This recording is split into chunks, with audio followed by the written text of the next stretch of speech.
Good evening and welcome to Conversations with Taz. I'm your host, Taz, and this evening we are going to be talking about racism in the military, and we're going to get it from people who have actually served in the United States military. And I'm going to allow my panel to introduce themselves, starting with my big brother, DA Select. Well, many of you guys already know me. I'm DA Select. You guys also know my first government name, which is Lloyd. I did 21 years and 2 months in the United States Army, achieved the rank of Sergeant First Class. I can tell you that some of the roles when I was younger private in Fort Bragg, North Carolina, it wasn't easy, but I did happen to make it, and I hope some of our stories can help you understand the undertones and overtones of the racist, should I say, the culture that is yet still in the military, but that's trying to get weeded out. They're trying to go very overt, but yes, there was a covert time, and when you actually get to hear some of these other brothers' story, you'll see. And Eddie? Eddie Brock, first name Matt, call me Big Matt, did 14 years, medically retired as a staff sergeant. And I started in Fort Knox, Kentucky, retired out of Fort Riley, Kansas, was a dog-faced soldier, Korea, Fort Lee, etc. And I can definitely tell you that there is racism in the Army, like And Marvin. firsthand. Marvin What was that? Lancaster. I said Marvin. So did a total of 27 years, 5 years South Carolina National Guard, 22 years active duty. Served with Lloyd for a number of years.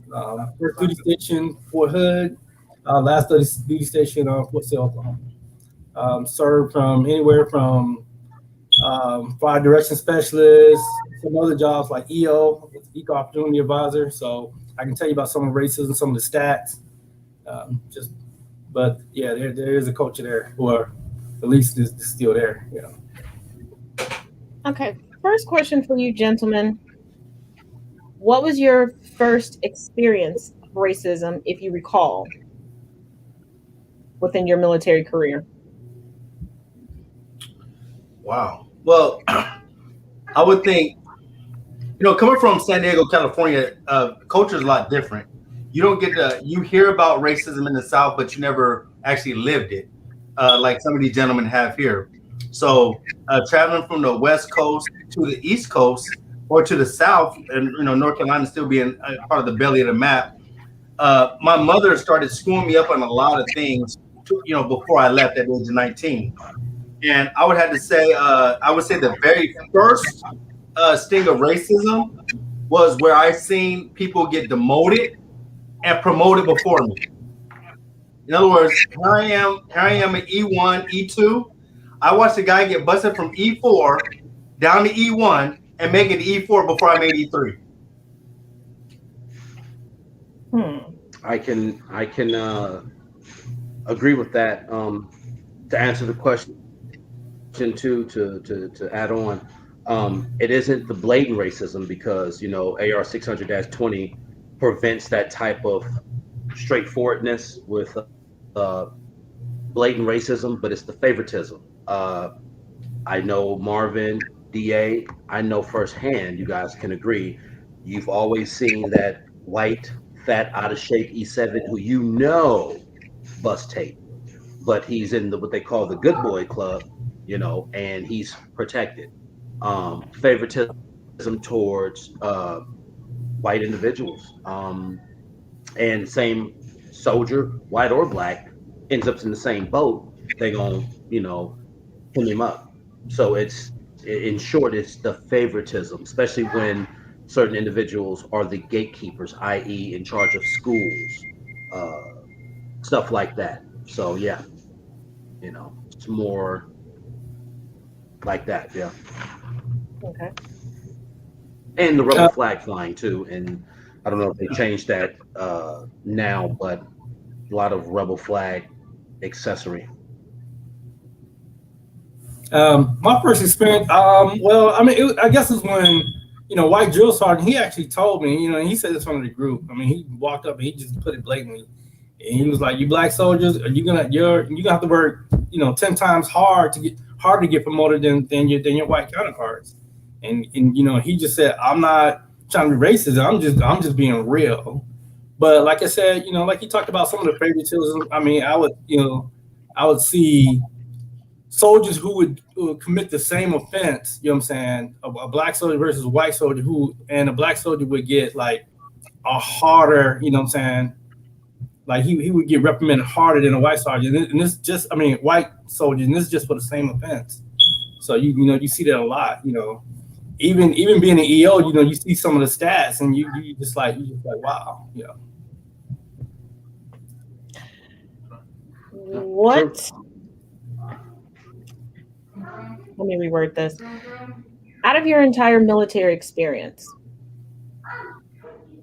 what racist experience affected you the most? Wow. Well, oh, you want to go first, Eddie? Yeah, because I mean, this really hurt me. I almost lost respect for my sergeant major. He let it be known he was from West Virginia, so he didn't say much, but you can tell. We had a First Sergeant Perry, never forget, big brother, go-to cool. This is at Fort Stewart. His wife was an LT. They got together before she commissioned, so it was no harm, no foul. Apparently, they got into a fight in South Carolina, I think. And he got on his bike because he was mad, got into a wreck, thrown off his bike, died. And are you guys still there, or did I lose you guys? No, we're still here. Oh, okay, excuse me. Oh, okay, so I thought I lost connection. Long story short, he didn't have on his PPE. He died. All right, at the scene. Everyone was distraught. Everyone was hurt. Everyone loved him. Our sergeant major held a battalion formation and basically shitted on his name. I don't know why you guys are feeling sad. He knew better. He didn't have on his PPE. He was a first sergeant. He should have used discipline. Like, he said everything except he's going to be missed. And the battalion sergeant major just looked like, when I saw the battalion sergeant major brigade sergeant major look at him, I was like, then that's pretty much a wrap. Like, it's a done deal. But that was, in my opinion, because you could just hear it in his voice that it was what it was. You know what I mean? And that stuck with me for a very, very long time, because that just really let me know and put in perspective that opportunity to modify it. And if you're a certain way, it'll go over your head. But if you're in tune, it hits you smack dead in the center of your chest, man. So yeah, that's about it.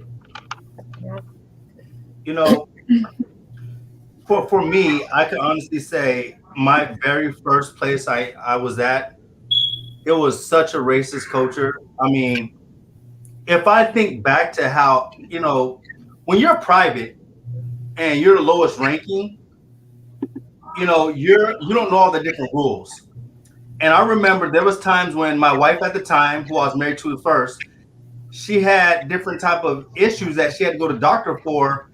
And I was scared to ask for time off to go take care of my own family, because that was the culture they created. And so I remember there was these two, they're both, one was a sergeant and one was an E6. And I remember I was at Fort Bragg, North Carolina, and we was in NTC. And if I don't know what NTC is, that's the National Training Center out there in the middle of the desert.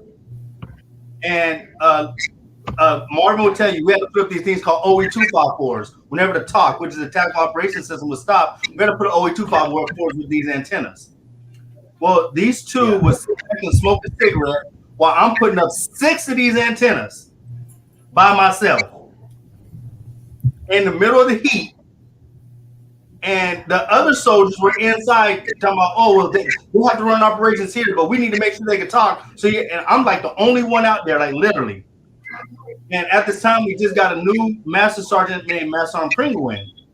And so Master Sergeant Pringle, he came out there one day and he said, Private Kirkendall, you the only one out here? I said, I've been the only one out here the whole time. And this is like day 3. And Marvin told me the first so many days, you don't even get to sleep.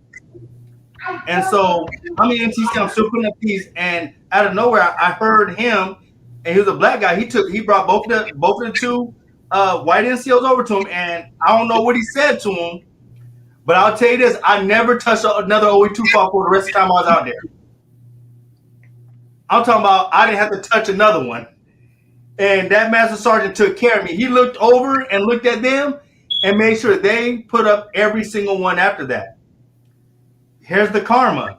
When I got to Fort Seal, when I was E7, I ran into one of them at the same rank as me. So therefore, this guy was an E6 when I was an E1. I caught up to him and watched him retire at the same rank. I just laughed about it. But I'm just saying, you know, I see the way they treated me compared to other soldiers. No, it's not popcorn, bud. And Marvin? I guess mine was just seeing how, you know, I was a platoon sergeant at the time, just seeing how minority soldiers were treated, you know, versus the white soldiers. I mean, when I got there, I mean, I'm telling you, when I got there, my platoon, they were happy to see me. They was like, "Oh, we're so glad you're here," you know, because, you know, even going into the first sergeant's office, you know, I'd be like, "Well, why?" You know, because I remember one time I had like, man, I think I must have had about 53 council statements on this white NCO, and you know, I look at first sergeant, I'm like, "Why are we not making him an E4? You know, why are we not reducing his rank?" And he was like, "Well, you know, Sergeant," I was like, "No, that's just not fair." But yet, you know, minority soldiers would come in there with a couple of council statements, and he wanted to reduce them, and I'd be like, "No, we're not doing that." You know, I mean, he would get so mad at me because, you know, we would have to have a meeting with the platoon sergeant, and, you know, and it had to be a unanimous vote. But I was always like, "No, we're not doing that." I said, we didn't do it to this soldier over here, so we're not doing it to this soldier over here. You know. And I remember him just giving me the look like, "Really?" I'm like, "No, we're not doing it." You know, especially that one NCO I tried to reduce. I mean, I got so mad one time when I wrote a council statement on him. I was like, "You know what? I'm gonna take your packet to the sergeant major in the morning and find out why I can't get you reduced in rank." And then the next day, you know, first sergeant came, he was like, "Hey, I got your new commo sergeant. He gone." You know. I see that question, Taz. Yeah, we have a question from the audience. For those that have children, would you be okay if they join the military? My son's in now. There you go. He's actually a medic. I wouldn't have a problem. Yeah, my daughter. Yeah, go ahead, Eddie. Yeah, I recommend it. You'll go. I mean, to be honest with you, what people go through it outside the reservation, they go through it on the reservation. I mean, humans are humans. Yeah. Give or take some structures in play, the same thing that you'll go through on the outside, you'll go through on the inside. However, I always tell people, if you got bad teeth or bad eyesight, they'll definitely square you away. If you need security, if you can follow directions and just be on time, that's what I used. I mean, I needed security, healthcare, all that stuff. I'm a good listener. I paid attention. I learned the game. So yes, I would recommend children go. Just got to educate them on some things that I don't think this topic is about. But yeah, I would say, of course, go also because, like I said, I had a daughter just get out the Navy, and just the different things that she's able to do, even though they're staying at my house right now. But the biggest thing is just the fact that she has a VA because you're gonna have different disabilities. But the end of the day is her and her husband have the college. They have the financial, finances that they were able to get. But I'll tell you this, just like, game recognized game, there's going to be people in there that's going to try and take care of her too. Because I can tell you firsthand, I know a guy that wanted to slam me and talk just like this, and they'll tell Lancaster, "You need to start protecting him." And if it wasn't for that man right there, I'm telling you right now, I would have made a day past E6. That man right there came to bat for me so many times to ensure that I didn't lose my rank. Because y'all know me. Well, a lot of y'all don't know, but I am a loudmouth. I will go at you, and I will start cursing you out. I don't care what your rank is. But Marvin was the only one that could settle me down. If I'm going off, he'd be like, "Kirkendall, get out of here right now." Okay, and I'll be out there, and he'd come talk to me. I'd be like, man, he'd be like, "You can't talk to him like that." "I don't give a damn, man."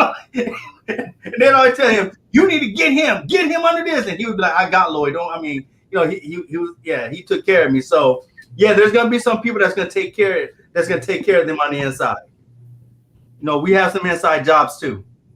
To me, it's just like, I mean, you got racism in the military, you got racism in the civilian job. So, you know, just because it's there, don't mean I won't tell my kids to go through it. I mean, because there's benefits, you know, and you shouldn't fear that, you know. So yeah, I would definitely recommend. I mean, just paying for my college alone, you know, I mean, I would recommend it. There is a there is a question from the viewers, but it kind of coincides with the question that I have, so I'm just gonna combine the two. I did hear.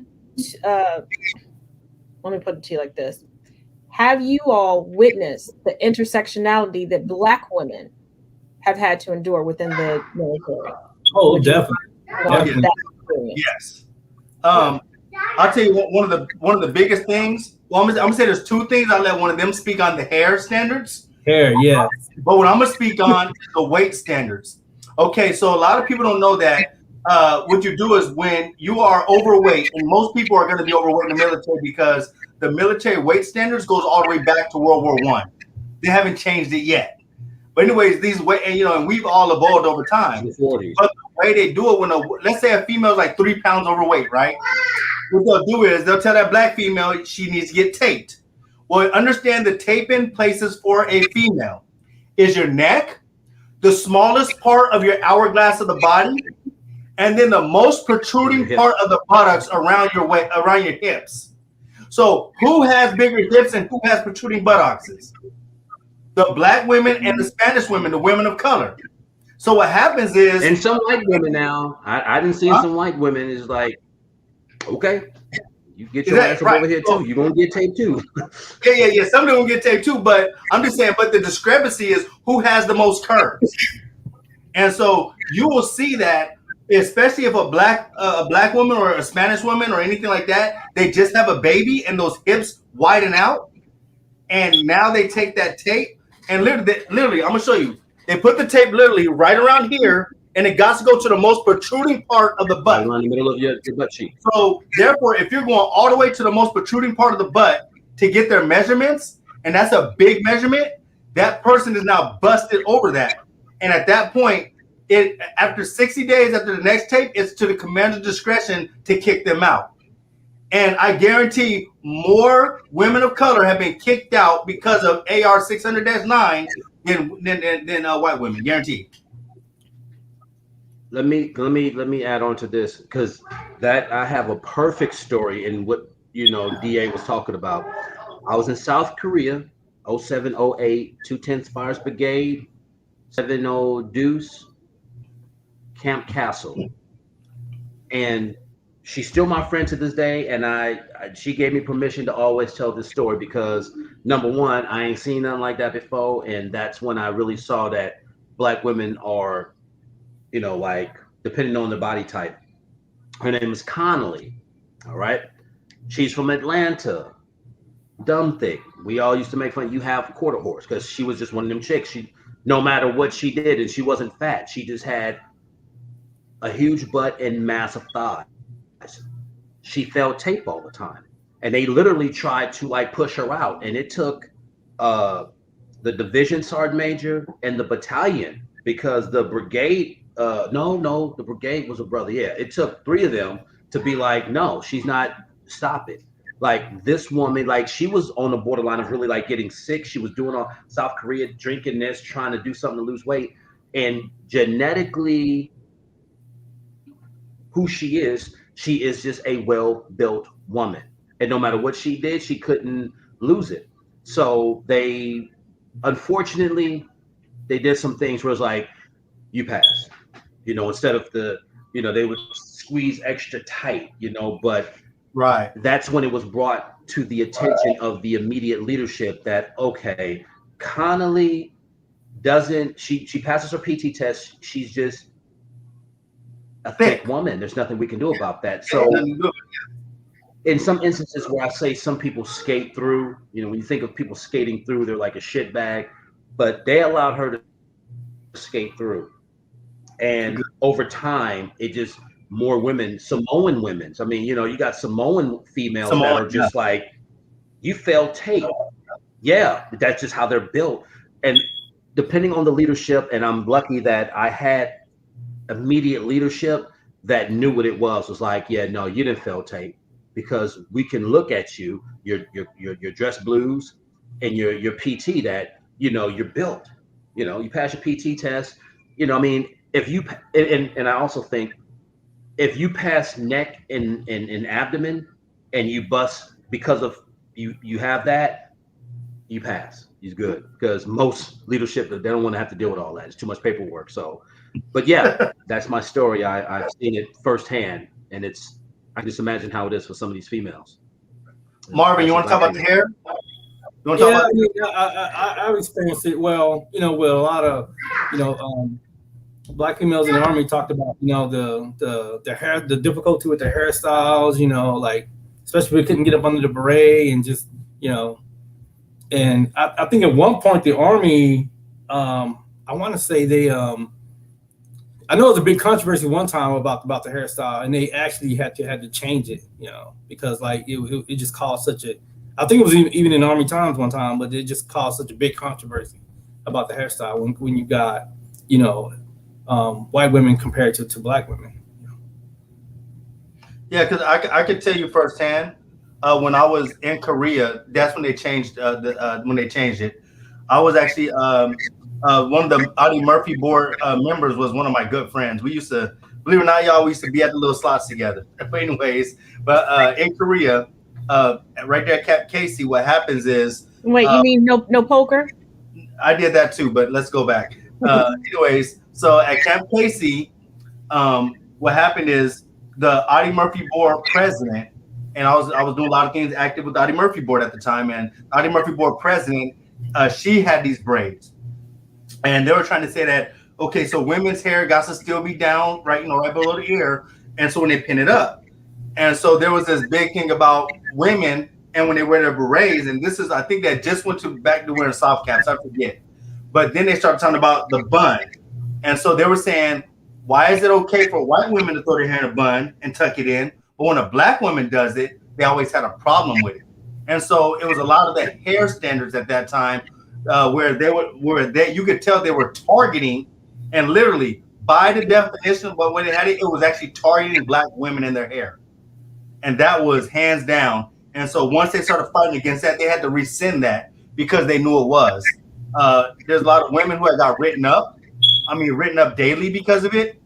And basically there was just a culture of people who just didn't want Black women to shine.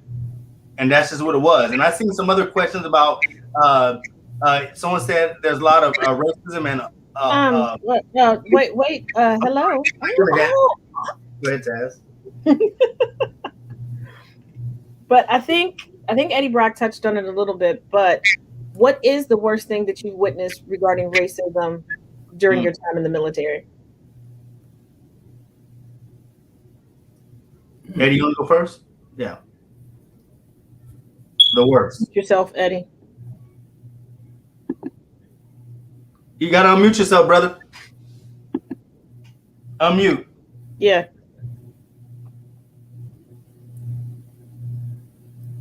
My apologies.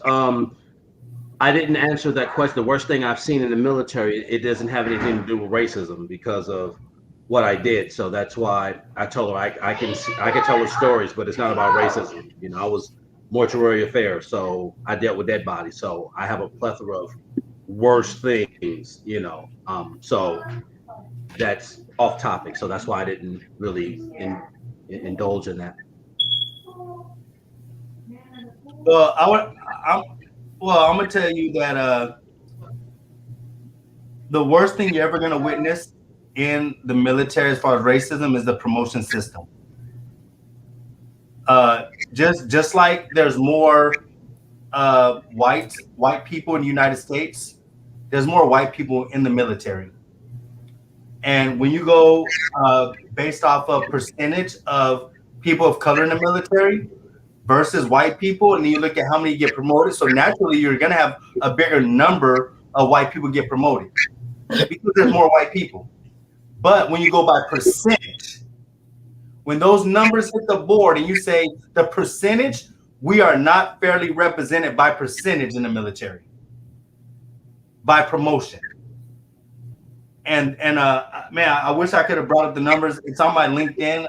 There's one lady I follow. She actually sent them to me, and it's actually astounding that if you sit here and say that Black people make up 11% of the military, our promotion rate to higher ranks is 2%. So we do not represent that 11% of the people that were in there. That's in there. And I'll tell you this. In the military, you're gonna have, and I don't know if y'all really remember, you have the Spanish mafia. I mean, and I'll tell you this: Spanish people in the military take care of each other. Hey, papi, what's up? You know, The Puerto Rican mafia. Yeah, the Puerto Rican mafia. Oh, they take care of each other, big time. Like, yeah, I mean, if you have a Puerto Rican chain of command, oh, every Puerto Rican in that whole chain is about to get taken care of. But. And I said, but we don't do that for each other when we was in the military. It was always someone, and just how it is. It was, for some reason, a black person, a black leader wanted to see how many Black people he could slam. Sounds very adjacent to overseers on the plantation. Look, I'll tell you something. And we don't want to about face the narrative. I don't want to about face the narrative, but no, we go with the flow here, Eddie. So take it where you need to take it. No, I'm just saying, like, if you're dealing with quartermaster units, foxtrots, it's all brothers. And I done seen Black leadership not only slam brothers and sisters, but white people too. If you wasn't on the script, if you wasn't on the team, they mans to go to the board, they mans to go to the school before you. Oh, hey, Lizzie, what's up? I see you. My bad. Okay, I do have one question. But yeah, so if you ain't on the team, now I would say this. Win.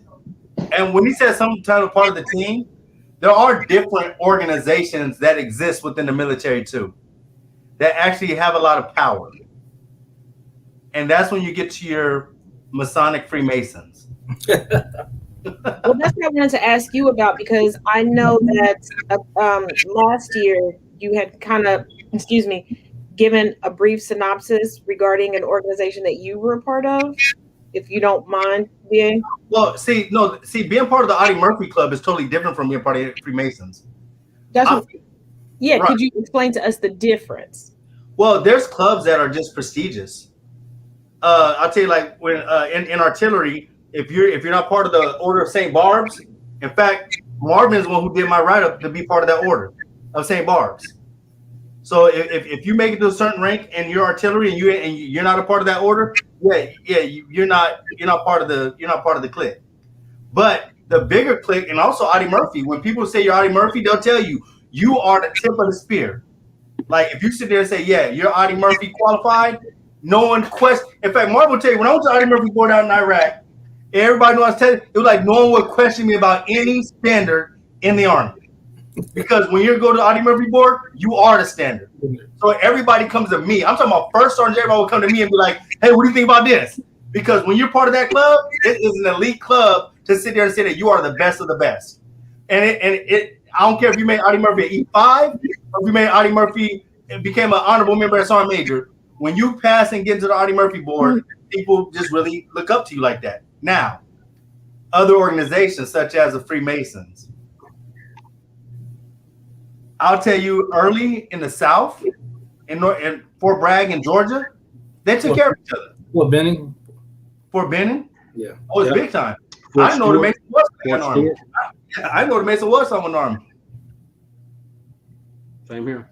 See, and a question what from he the said audience. is Any you Freemasons? no. They wanted to put me on the square. I turned it down just because I've always been a loner. You know, if I'm chilling in the house and you call me like, hey, we got a meeting, I ain't showing up. He mentioned the Audie Murphy board. You know, I could have went to the Audie Murphy board. I didn't because, you know, my dad was a Green Beret out of 5th Group. You know what I'm saying? Back in the days, Vietnam. So he laced my tennis shoes about the Army. He says, go in there, let them know you know something, let them know they can train you to do things, but don't assume and act like you know everything. Why? Because they're going to have you do everything. So when they was like, hey, Chappelle, you want to go to the Audie Murphy board? I'm like, if I go to the Audie Murphy board, I'm going to be out there and everyone's going to be coming to me. Yeah. Nope. Hey, Chappelle, you want to go on the square, man? Come. With all due respect, I know my knowledge on Prince Hall Albert. I know about him. I'm cool. If y'all just let me kick it with y'all, and what I learned to do, just because I'm Chappelle, I'm cool. Most of those brothers brought me in, even though I wasn't on the square. They knew they could chop game around me. They knew like, okay, Chappelle from the, he ain't like one of them. Chappelle, cool. So I was always in, but I wasn't on. So I was still able to wiggle and reap the benefits of just simple guidance, knowledge, an ability to get a mouth push because I was so self-sufficient. I can get it moving. Sometimes, if I need some muscle, I had that. And to be honest with you, that's all I really needed. That was like my group. Was just being a dude from Oakland, California who could sell sand to a beach and just resonate with so many people who were in certain positions that if I need their guidance or need some help, I could hit them up, and they'll wave their hand and things, materialize. That was good enough for me. But I always roll solo and I never officially rose my hand or, did anything outside of that. I do want to ask this because we all know living within the United States, there are some diehard colonizers that idolize and worship the military, and then they get into the military. Have you had to experience them, and what was the level of racism or camaraderie that you experienced for them? To be honest with you, none of them made it. None of them made it. Those gonna be Johnny Rambo. Some of them, they never made it. They failed. They make it through basic AIT, get to a line unit, get to the real deal Ricky Tikki Army infantry division. They get drunk. They start drinking. They link up with like-minded people. They forget their discipline, their training. They don't exercise, and maybe 6 months to a year, they didn't chap it out. They failed too many PT tests or they bust tape. Well, I'll say stuff like that. So most of those guys, from my experience. Well, we had it at Fort Bragg. Yeah, there was a lot of people who used to walk around with the rebel flag. You go into their room, they had the rebel flag on their wall, and on the weekends, the NCOs used to hang out and drink with them. Yeah, they would hang out with them, drink with them. That's how you always knew who was going to get promoted. Whoever's hanging out with Sergeant such and such and all these people at the same club with them, there's always at the Western Club, whatever, line dancing, they was going to get promoted. And it was almost like that unspoken thing. You'll get promoted when it's your turn, but you're going to watch everybody else get promoted. Now, this is where I can sit there and attest to where they didn't make it. After 9/11 hit, and they said, one day we're going to go. We're going to go one day. All right, we're going to go one day. When that balloon went up and said we're going to deploy, and it was time to go, some people was missing in action. Those same ones that are talking that smack. The same ones, when it was time to go at Green Ramp, you wake up in the morning to go, why was there a rucksack on the ground without them around? That's how it was. I never experienced like anything really die hard, but it was all that subtle racism. Yes. Yeah. Like cadences, singing cadences will be one way that they do it. In fact, they outlaw coon skin and alligator hide. I'm sorry, what did you say? They outlaw coon skin and alligator hide. The devil is a motherfucking liar. No, that was a cadence. No, I would have been up under the prison. Yeah. Well, no, not yet. You would have flipped shit when you heard "Don't let your dog tags diggle in the dirt" because it's a word that they use that is in reference to a woman's reproductive organs. Oh yeah. But my favorite was Columbo. That's probably the best cadence in the military. Columbo. Trust me. Just look it up. Off topic. Just look it up. You'll love it. You know, anytime there's broken glass inside the mind of the skipper, it's an awesome cadence to run to. So I'm just saying. I mean, but just not that though. I mean, there was cadences, but there's cadences against every group of marginalized people. I mean, when you actually want to talk about, I remember napalm sticks to kids. No, talking about napalm. Like we'd be running down and say napalm sticks to kids, and what they're talking about is, you know, when they do that napalm, they say it sticks to kids. Yeah, it will stick to the kids. So yeah, that I mean, You remember your daddy was on your left? Your daddy was on yep, left, right, left, right, left. A lot of the right. white guys would say that. Yeah. Yeah. Yeah, see. Yeah, your mama was home when you left. Daddy was home when you left. Yeah, there was a whole lot of them. All righty. Okay. Mhm. Well, now Definitely. that you gentlemen are no longer in the military, as a vet, what is your experience regarding racism with anybody that you maybe have previously served with, or if I don't know if anybody attends or utilizes any veteran services or attends the VA? Oh man, the VA, like, oh my God, as far as like, Get that question about that guy Jesse. Get that question too. When we get there. Okay. as far as like, One moment, please, Marvin. Got you. I'm gonna fuck your ass up. Okay. Go ahead, Marvin. I think as far as like the disability, you know, the difference of, you know, percentages that the number of, you know, white kids versus blacks, you know, I mean, I always hear it's harder for, you know, for black people that started in the military to get, you know, higher ratings than it is from someone that's white. Whew. Well, I mean, I will say this though. I will say this. Outside of the military, I would, and I don't know if any of them would say this, but I think the military was more protected than on the outside. Even though you had racism in the military, I will agree with that. Yeah. yeah, you felt Like a I little said, bit more. AR-600-20 prevented all that. It prevented all that. As a veteran, I just want to answer Jesse's West question about USREC. I mean, that is true. They will put you in area based on your demographics. Because I remember when I first got to Michigan and I was recruited in the area that I was in, the demographics, it was like 97.1% white. I mean, you know, and you know, then you had the minorities. And I remember my sergeant major coming down it because in my recruiting station, it was all minority recruiters. And I remember the sergeant major walking in and he was like, yeah, what are you guys doing here? Like, you know, he said, but we were putting people in the Army. So, you know, he was like, hey, y'all put them in, but they do try to put you in the area based on demographics.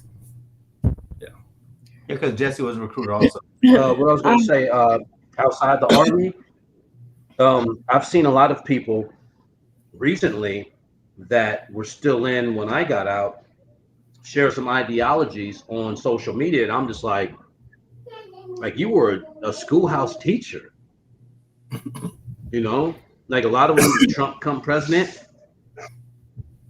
like, yo, like, wow, I stood next to you.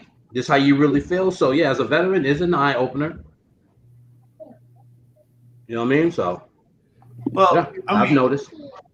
I mean, VA. I'm not gonna. I mean, both myself and Eddie, we're both 100%. So I can't say nothing wrong with the VA system there. But I know Marvin's still battling where he's at, because sometimes it also depends on where you get out, also, of how you're gonna be. You know, of how they're gonna screen you and take care of you. And so that also is a difference. Jesse said, I personally have not seen give more percentage per color. However, I do feel that younger soldiers that barely have served 2 years get 100%, and I'm fighting for everything after 4 deployments in 20 years. Hey, Jesse, I'm in the same boat with you, man. Yeah, think about Marvin. What you said? How many? And you know what's crazy is that it's hella hard, man, because my wife is in the same position. Like the shit she been through, and the rating they gave her was like, are you even like listening to what these soldiers, these veterans are telling you? You know what I mean? Like, kid, 2 years, get 100%. What did you do? Yeah. Like, that ain't even really like from the moment you start basic training to your first duty station, that ain't nothing. That's nothing. And you got guys like Marvin and other people I know, like, what do you mean 50%? Like, and I know from people who used to work at the VA, it's a flawed system. I mean, people just sit up and I think, and this is something in the Army too, racism included or not, is when people talk, a lot of people like to take what you say and create their own wording to write it down. So you tell me something, I'm going to interpret it a certain way, and I'm going to write from what I think, instead of just actually taking what you say and basically reiterate it word by word. Because you can't sit up here, and this is just an example, this isn't a personal story. I was raped by my first sergeant, and when I went to the police officers, the police didn't do anything. And when I went back home, my first sergeant was in my room, and here I am stuck. Oh, so you just had a discrepancy with your first sergeant, and you notified the cops, and I get like, no, like, so I understand what people go through, because a lot of people take what they're told and put their own spin on it, and when they submit it, they make it seem like you have everything under control, and you're fucking busting at the seams. You know what I mean? I do want to ask you gentlemen this. Were you recruited? And if so, was it at your school? No. I came in at 28. I literally walked into my place. I told them I need to get out of San Diego. If not, I'm gonna either be dead or I'm gonna kill somebody, me in jail. So I was like, I need to get out of here. Send me as far away from San Diego as possible. And they sent me all in North Carolina. Okay, well, here's my follow-up. Knowing everything that you know now, even though all of you have agreed that you have no problem with just, giving your children the proper tools, and if they choose to go into the military, it's fine with you. How do you feel about military recruiting at predominantly POC schools? That's a good and bad thing, I guess. Because I think being on the reservation, much like other two gentlemen here, they're trying to hit that number, recruit as many people as they can. You know what I mean? Let's just put it out there. Target a certain demographic. I mean, Marvin said it, as far as certain demographic, they put you for a reason. However, they're going to play on you probably not have anything after high school, whatever the case may be. But at the same time, you do have an opportunity, though. You know what I mean?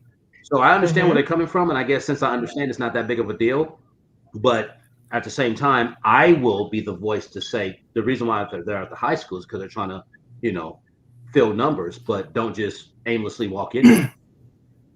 Well, talk to someone who knows the system.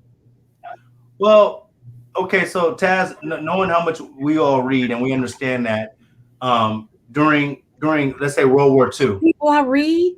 No, but let's say like during World War II, we understand that the historical factors of ensuring that more Black people went to the front lines and went to the infantry units happened in the past. It was something that happened. They ensured people like Trump could be a draft dodger, but they ensured that other people like Colin Powell had to go. So when you actually look at the demographics of them going into the people of color schools, the target thing about that is they need the military more than the military needs them. And so going into those POC schools, they're selling dreams. They're selling, look at the person with the nice car, look at this, and they're trying to get them in for that. But a lot of times we don't look at it as, why do they want to send our kids to war? Such as back then during Vietnam, they sent our best. Think about it. If you had a record, you couldn't go. Unless it was go to war, go to jail. So a lot of black people were out there getting records purposely to ensure that they could dodge the draft. Where white people had money and came from money, they made sure that they were not going to be drafted. Trump. Exactly. So therefore, when you look at it through a historical lens, I do have a problem with that. I have a problem with the higher rates of saying that we want more black people going in because, and especially during the conflict, what you're trying to say is you want more of these black fathers gone. You want more black people gone. And, so yeah, I have a problem with that when you look at it from that part of it. But as far as the chance and opportunity that person might get, you got to understand the generational wealth that we were able to get because of the military. I'm always going to say pro-military because, those degrees don't come unless I went in the military. To me, I don't know. Remember, I was a blood, so it's different. I was going to go down wearing red. All right, with my Cortez Nikes and my bandana in my back pocket. So for the military, it saved me. So that's why for me, I'm gonna have different feelings about it. Okay, just real quick, because I'm an asshole to Lloyd all the time. Bro, you got on red tonight. And Eddie and Marvin did not tell y'all at the beginning of this, I'm smarter. But go ahead, Marvin, tell you. I definitely got ambivalent feelings about it because especially consider what's going on in society today. Because, it's even when I was in, it's hard being a black man in the military because you have a country, that don't care anything about it, but yet you're fighting for it. I mean, my thing was why do my voting rights got to get voted on? How come that's not permanent? It's just a lot of stuff that I'm serving this country, but yet, I can get put over by the police and get shot, or my sons get shot, or, friends get shot. So, yeah, I have issues with that, because I'm saying when you go in, you are saying I'm putting my life on the line for this country, but at the same time, this country still treats us as second-class citizens, if not citizens at all. So, And here's our final question for the night. You can take your time answering it because after this question, I want you gentlemen's final thoughts. How do you feel when a racist tells you that you are unpatriotic?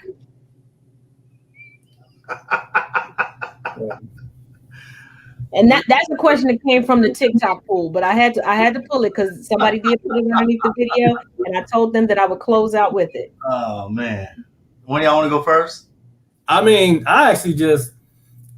especially when they fly the rebel flag, I'm like, well, I laugh about it because I said, last time I looked, y'all lost, so you just I just walk away from it. It's no point in me giving my energy to him for that, Eddie? I tell people say I've sent deceased soldiers home who gave their life for this country. You're nothing, really. You talk all that smack, I'm unpatriotic. I saw dead soldiers before their families. So, if you want to whip your Johnson out, trust me, I got you beat by a couple feet. So you can call me unpatriotic, but I've done way more things and seen more things than you have. And at the end of the day, I was crazy enough to do it for a country that still don't care for me. So why are we still talking again?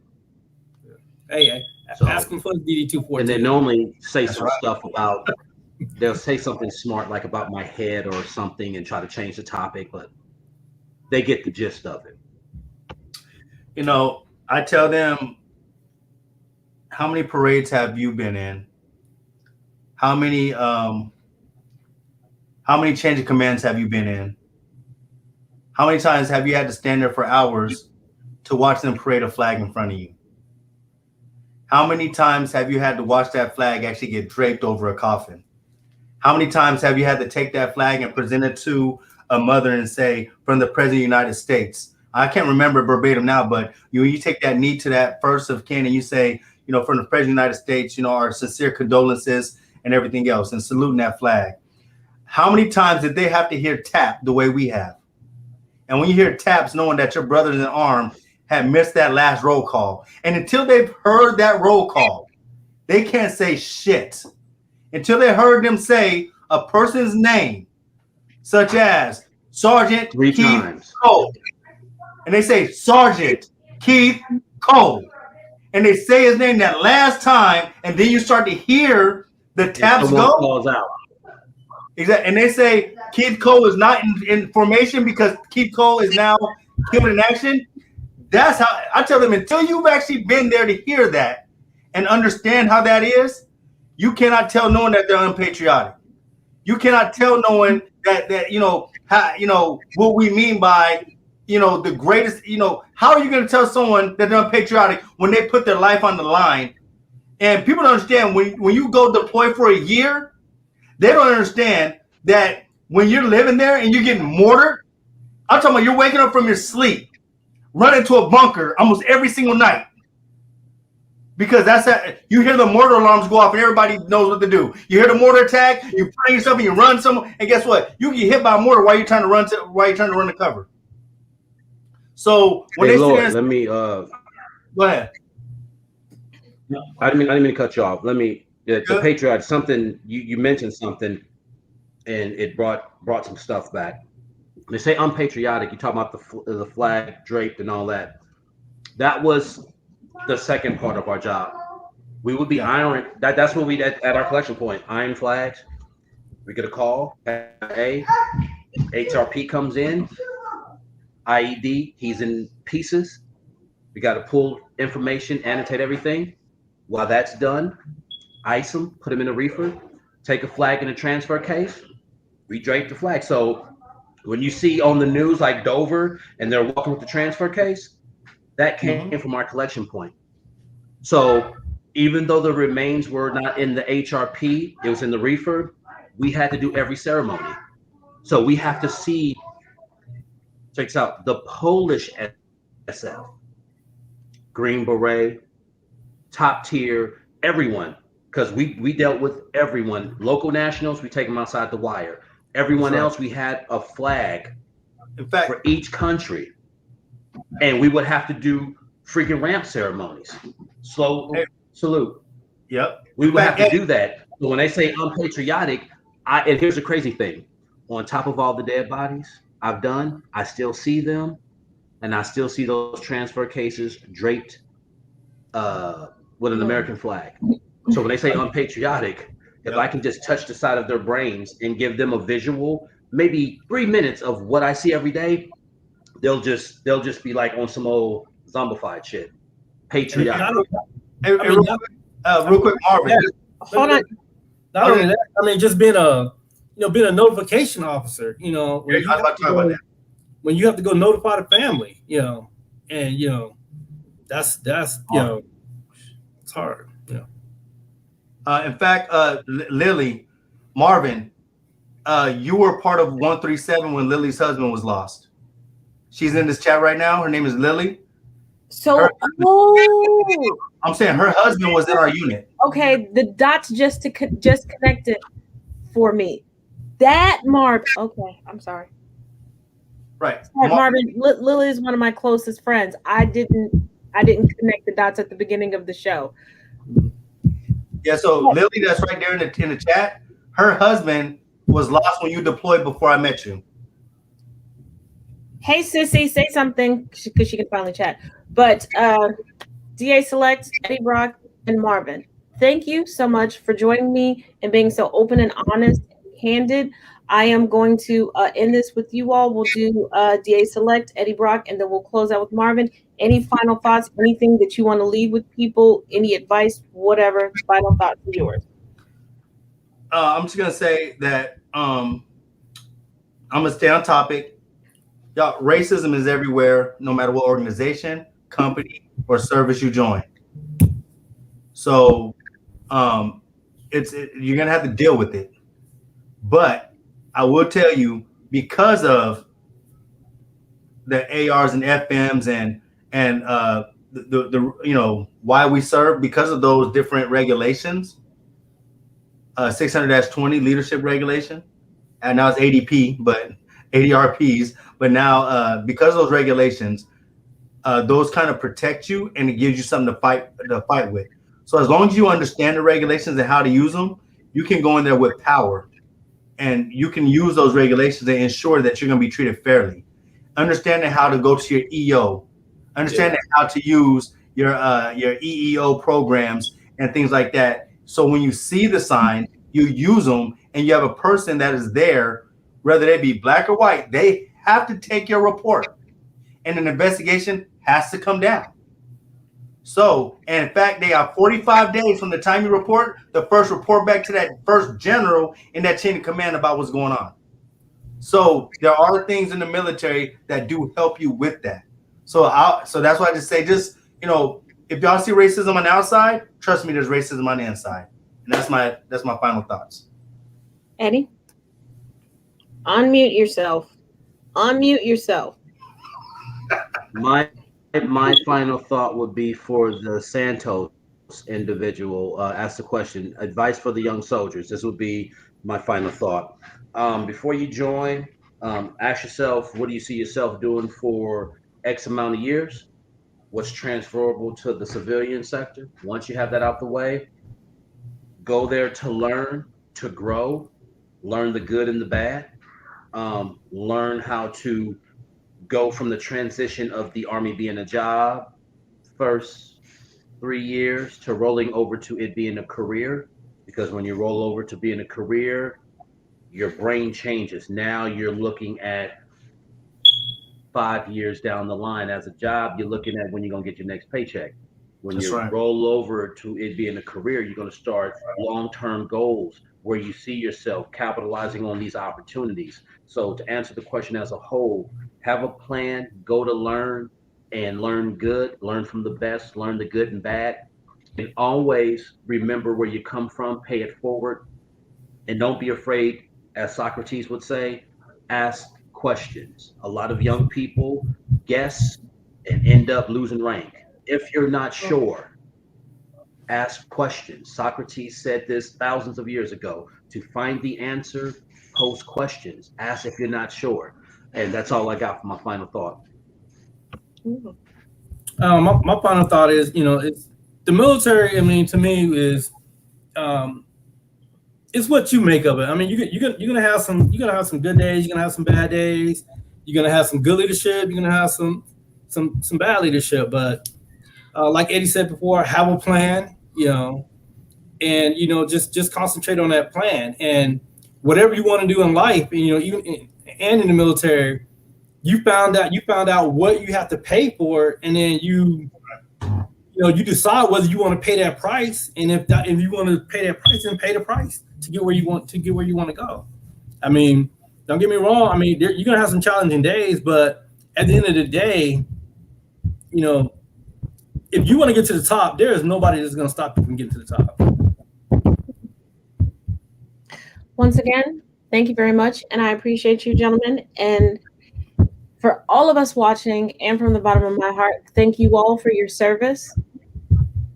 And Marvin, I know we're not technically friends right now, but I'm going to say this anyway. Also, thank you for our friendship, because you can't get rid of me now, Marvin.